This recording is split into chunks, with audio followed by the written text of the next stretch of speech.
wonder how dialysis is actually done and how it helps someone when their kidneys stop working properly?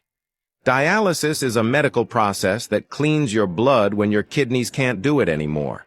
Normally, your kidneys remove waste, extra salt, and water from your body, but when they fail, dialysis steps in as a life-saving substitute. In this process, a patient is connected to a dialysis machine through a small access point in their arm, where blood slowly flows out of the body through a tube into a special filter called a dialyzer. Inside this filter, the blood is cleaned as waste and extra fluids are removed, while important things like proteins and blood cells are kept safe. Then the clean blood is returned back into the body through another tube. Each session usually lasts around 3 to 5 hours and is done several times a week. It may sound intense, but dialysis helps people survive and live more stable lives when their kidneys are no longer working properly.